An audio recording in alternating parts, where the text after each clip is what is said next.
Well done, Tommy. So International Women's Day 2020. So how the day began and why the fight for women's rights is still necessary. So International Women's Day, I'm not as tall as this, I don't stand now, sorry. International Women's Day is a worldwide event that celebrates women's achievements from the political to the social while calling for gender equality. It has been observed since the early 1900s and is now recognised each year on the 8th of March. It's not affiliated with any one group, but brings together governments, women's organisations, corporations and charities. The day is marked around the world with art performances, talks, rallies, networking, gatherings like ours today, conferences and marches. So how did it start? So it's difficult, they say, to say when researching it when International Women's Day, as it's known now, actually began, but they can trace the roots back to 1908, when 15,000 women marched through New York City streets demanding voting rights, better pay and shorter working hours. And I can probably say in 2020 we're still very much at that. A year later, the first National Women's Day was observed in the United States on the 28th of February, in accordance with the declaration by the Social Party of America. In 1910, a woman called Clarke, leader of the Women's Office for the Social Democratic Party in Germany, tabled the idea of an International Women's Day. She suggested that every country should celebrate women on one day every year to push for their demands. A conference of more than 100 women from 17 countries agreed to her suggestion and International Women's Day was founded. In 1911, it was celebrated for the first time in Austria, Denmark, Germany and Switzerland on the 19th of March. In 1913, it was decided to transfer International Women's Day to the 8th of March, and it has been celebrated on that day ever since. The day was only recognised by the United Nations in 1975, but ever since they have created the theme for the celebration. In 2011, former US President Barack Obama proclaimed March to be Women's History Month. So why do we still celebrate? Simply because the original aim to achieve full gender equality for women around the world has still not been fully recognised. A gender pay gap persists across the globe, and women are still not present in equal numbers in business or politics. Figures show that globally, women's education, health, and unfortunately violence towards women is still worse than that of men. So the theme for International Women's Day for 2020 is Each for Equal, recognising all the actions we take as individuals to challenge stereotypes, fight prejudice and celebrate women's achievements. The year 2020 is also very important, and I didn't know this until I researched it yesterday, as an important one for gender equality. It's the 25th anniversary of the Beijing Declaration and Platform for Action, the most advanced blueprint for achieving gender equality in the world. It also marks the 10 years since the establishment of the UN Women and the 20th anniversary of the UN Security Council Resolution 1325 on Women, Peace and Security. So this year at the Jackie Clarke, our theme under the heading is Sisters Helping Sisters Then and Now, and we dubbed it Getting Ready to Sail. So we are looking at then, as in our 137 Mayo Forgotten Famine Girls, and now in our lovely Ballina lady, Laura Kenny, who is here, sorry, I do apologise, Kennedy, who is here to give us a few words about her project this summer, where she is getting ready to sail as well, but for better reasons and into better conditions. I hope for yourself, albeit not for the women that you're going to see. She's going to have to get a bigger bag, I think she is. So we will have the ceremony where Jane will say a few words now about the items and the chest. She then is going to call out a few names, and we're going to ask people to place the items into the famine chest that's just here in the corner. That will be followed by a few words from our Balna's own, who was striking a pose for us there a minute ago, Tommy Cook. He's going to give us a few words on a fabulous song that he wrote about one of the forgotten famine girls, which will be then sang by our wonderful friend and volunteer here at the collection, Maggie Igo. But without any further delay, I'm going to ask our actually longest serving volunteer, Joan Corrie, my right and left hand woman, I couldn't strive without her, to give us a short history on the Mayo Forgotten Famine Girls and the Earl Grey scheme that brought about them going away.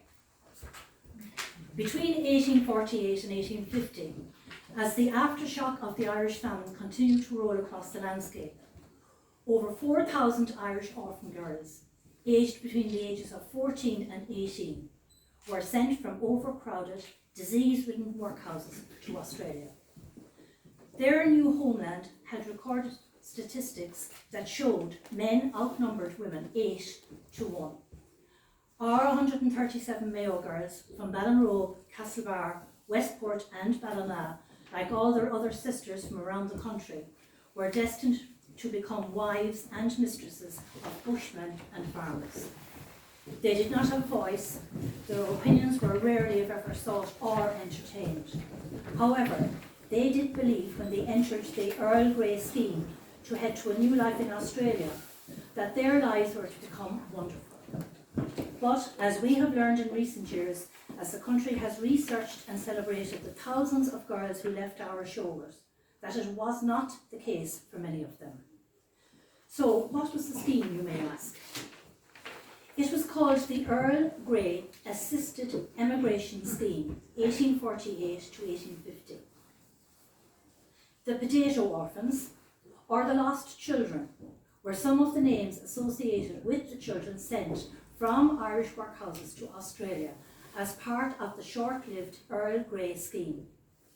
Emigration schemes like this one aimed at providing assistance to those in the most dire circumstances and a means to leave Ireland and start a new life. Earl Grey, British Secretary of State for the Colonies, managed the scheme, which aimed to provide labourers in Australia and solve the problem of chronic overcrowding in Ireland's workhouses. As part of the Earl Grey programme, the young Irish girls were transported to Australia, where they lived for a time at the Hyde Park Barracks until their future was decided. The girls came from all over the 32 counties, and while they may still have had one parent living, that father or mother could no longer support them, so they were registered as orphans. On leaving the workhouse, each girl was given a wooden chest similar to the one over there. It contained, now Laura, listen to this, 6 shifts, 1 shawl, 2 pairs of shoes, 2 gowns, 2 wraps, 2 petticoats, 1 cloak, 2 neck scarves, 2 pocket handkerchiefs, 2 linen collars, 2 aprons, 1 pair of stays, 1 pair of mitts, a pair of sheets, 1 bonnet, 1 day and 1 nightcap, 2 towels, 2 bars of soap, a comb and a brush, needles and thread, a few yards of cotton or calico material, a Bible, prayer book and rosary beads. To the orphan pauper girls, this represented more possessions than they ever had previously. Today, on International Women's Day, we are taking replicas of those items and asking all the people involved with the award-winning famine quilt, the brainchild of the Ballina Costume Company, to take part in the ceremony. We will lay the items we have gathered gently and quietly into the famine chest, gifted to the Ballina Costume Company from the Prisoners' Art Programme at Arbour Hill Prison. Please note that approximately a dozen of these boxes have been placed around the world, but that today is the first time the ceremony of filling a famine chest has taken place, and it's happening right here in the Jackie Clarke collection on International Women's Day.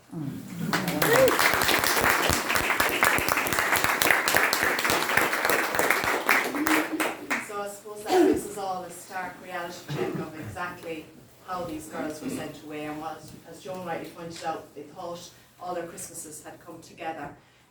But we know now from listening to all the research that's been done that wasn't the case.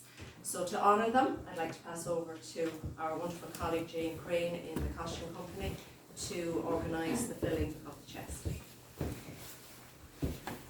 Sorry, if anyone wants to move up a little bit here into the corner, you're welcome to. And I'll ask everyone to move away from the front of the box. Now what I'm going to do is I will have taken names as everybody was there, and Joan is going to redo the list as she called out, but she called it out. And what I will do is I'll call the names randomly that I took today, and when I call out somebody's name, if they just come up, I'll give them the item that's going into the box. Now these names are just picked randomly, there's no favourites and there's 2 items that will be brought up by people. Valerie is here somewhere. Valerie Ruddy is bringing up the needle and thread, which belonged to her mother, so it is meaning to her and significance to her, what she's bringing up. Marina's here somewhere. Marina Hennigan is bringing up her grandfather's beads, rosary beads. So both of them will bring up what items is personal to them. Everything else is the raffle. Can I just ask, she won't be a bit impressed with me, but our colleague Sinead Brennan, our teacher here, I need you to come up here. Jane would like to record the ceremony for the Governor in Arbour Hill to actually see the case being filled. So Sinead is going to do that for her. Thank you. So if you'd like to go on first item. Shift. Right. Laura Kennedy.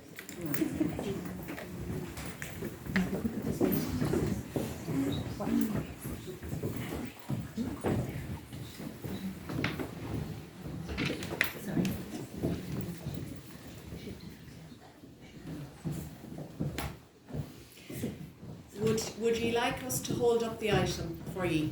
Yeah. Will you go back and pick up the item? You made most of these, didn't you, Jim? Now, what I'll do is in places where you call out some of the items, we have the correct number of items that was in it. So I'll call a few people to bring, which will be the same item, but there'll be, like for instance, handkerchiefs. There's 3 of them. Aprons, there's 2. Yeah. So I'll call people's names. And the shift, some people are asking me here, it's like a slip, is it? It's like a slip for all the world with lace down the front. An undergarment.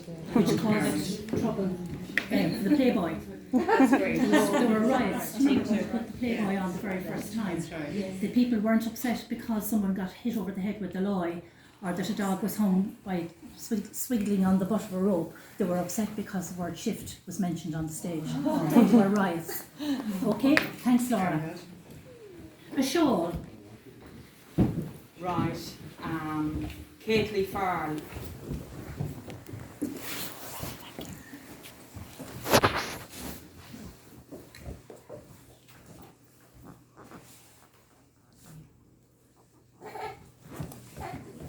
So all these items have been prepared by and gathered by the Balmain Costume Company. And if you just want to reflect, I know the 2 little girls are in the room, but the 2 orphan girls are behind the chest. That was a picture that Henry Wills took the night of the launch of the Famine Girls Memorial back in 2018. The same shawl was placed around the 2 girls, so you'll be able to see that there as well. Pair of boots. Mary Caulfield.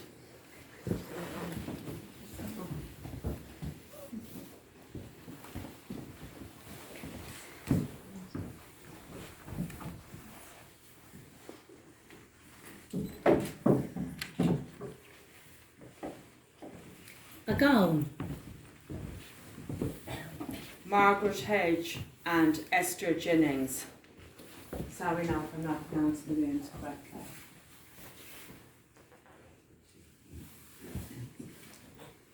There behind you. Oh, sorry. Did you say one was a day dress and One is an everyday dress, which is the black one, and this is her good Sunday dress. Sunday going to mass dress? I was just going to say.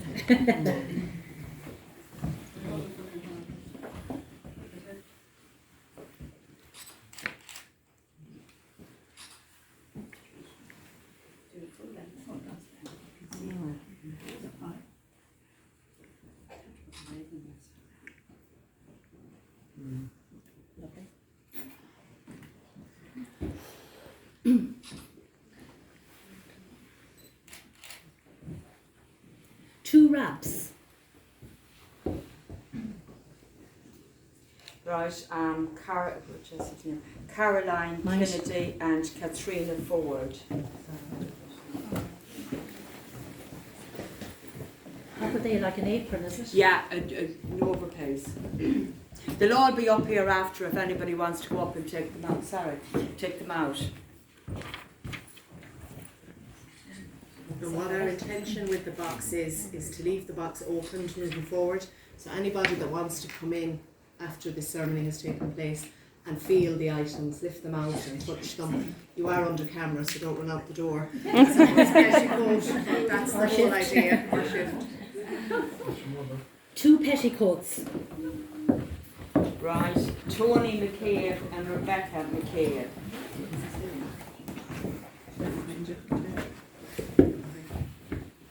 Rebecca. Tony.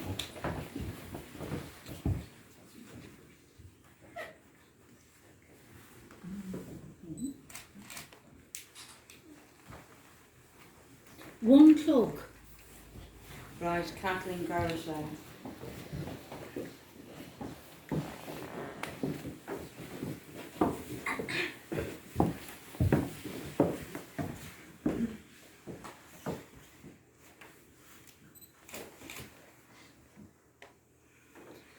Two neck scarves. Louise Buckley and Maureen McDermott Quinn.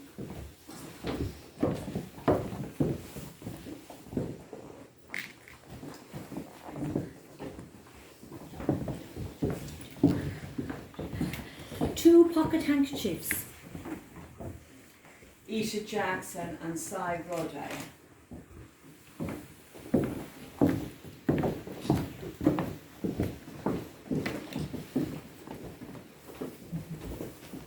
Inside this way. Okay. You're under the camera side.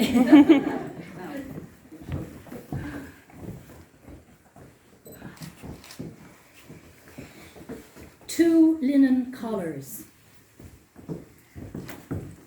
Karen Graham and Helen Holland.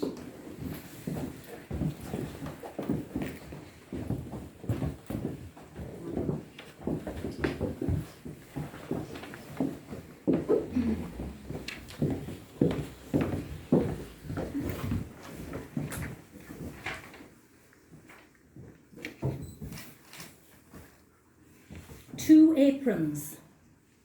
Isha Jackson and Mary Wandley.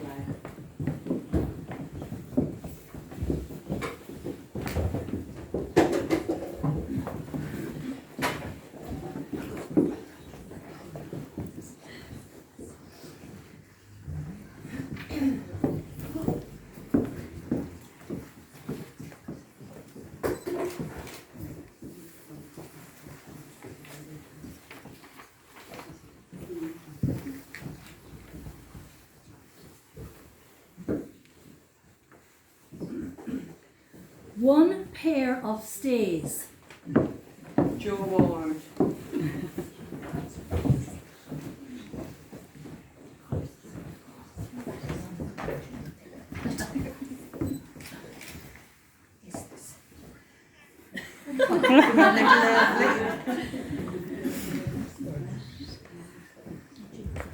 One pair of mitts. Gillian McCabe.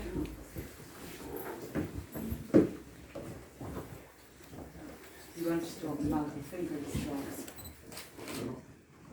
One pair of sheets. Patricia Gillard.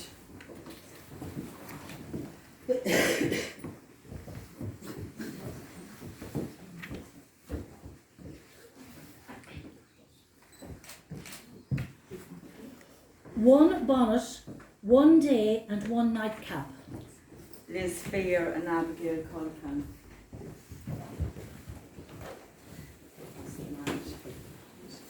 That's the day.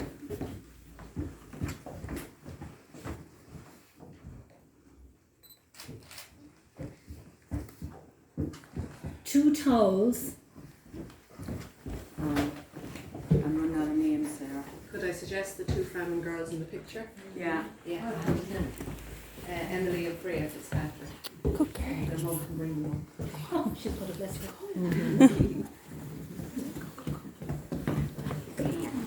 Ah.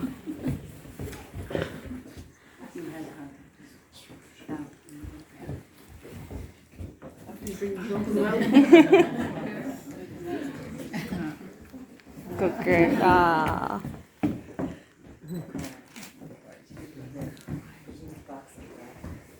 2 bars of soap. Ruth Clarke, we only have one, so you can go with. Is the shortage on coronavirus?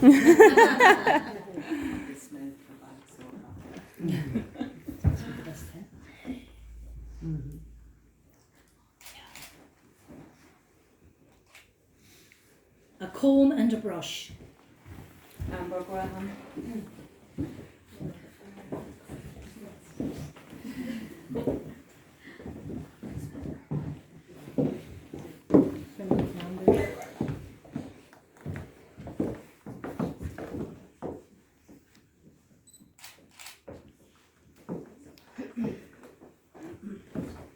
Needles and thread.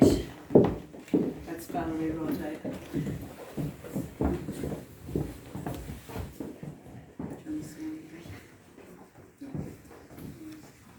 And as I said, that they were Valerie's mums. She used them.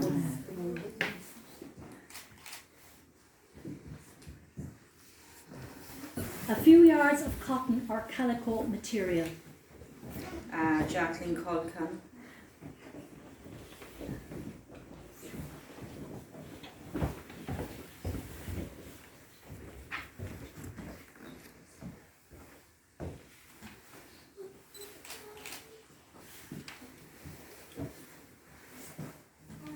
A Bible, prayer book and rosary beads. I've only one name left, Susan McCabe. So if there's 2 other people that was here, the rosary beads, Marina Hennigan is. Did you call the rosary beads out? Yeah. The rosary beads is Marina. Marina wants to say something. And while seeing this is International Women's Day, these were given to my grandfather by my grandmother when he joined the Irish Army during the Second World War. Hence the colour.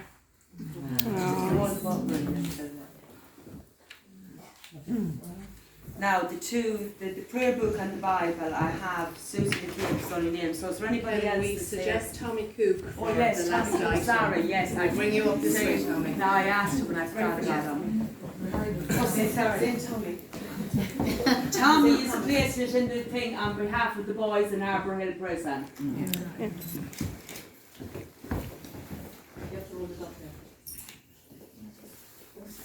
Try to post on.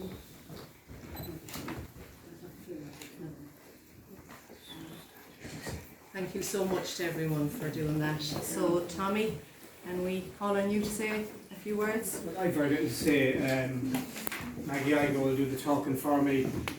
Just that I was extraordinarily moved, not only by Terry Riley's a story of the 137 orphan girls, but by the effort that was made here by a throng of people to put this in place and to leave a legacy for the 137 girls. If you look at the top left-hand side there, there's the name Mary Barrett. I came down here one day and I asked, would they know where the girls came from? And they couldn't tell me here, but they said they'd get in contact with Australia, which they did. And in a recollection in a journal of a court case that took place over there, one of the young Irish ladies took one of the men on the boat to court, and the person who stood up in court as a kind of a bona fides for the girl who took the gentleman was a lady called Mary Barrett from Adragool in County Mayo. So we wrote it song and Maggie will do the Sing it. the rest. So what we might do is we might swing emails so you can see Maggie.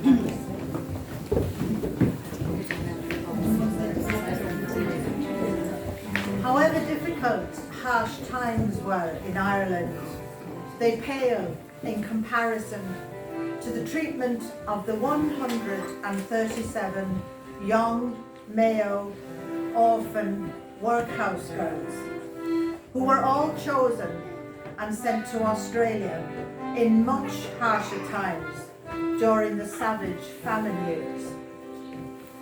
Of course, those still living back in Ireland, in Mayo, did not know the fate of those poor young girls, but hoped for a better life for them. To be living in that faraway land where the sun always shone, far away from the wild and hungry west of Ireland. But, with good reason, and deep in their hearts, they did not trust those landlords who had taken their girls. Families yearned for news of their lost daughters and sisters. They hoped that the orphan girls' love and fond memories of their families and of their native home would help sustain them through their great ordeal. Tommy was gripped by Terry Riley's great account of the orphan girl's sad tale and of the efforts of all those who came together to commemorate their memory. One of the 137 girls was Mary Barrett from near the village of Lahadon in the parish of Adagoon. Tommy wrote this song and the words in her memory called Mary of Adagoon.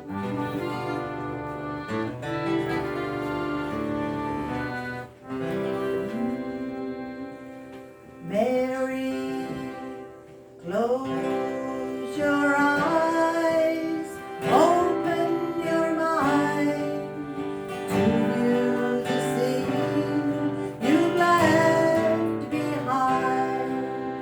Though you are gone and you despair,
Tommy's play in the Arts Centre, I don't think I felt as emotional as I do stood here beside Maggie. That was absolutely fabulous. To Leo and Mary Munley, a great friend of the collection, and could I just ask you to give them another round?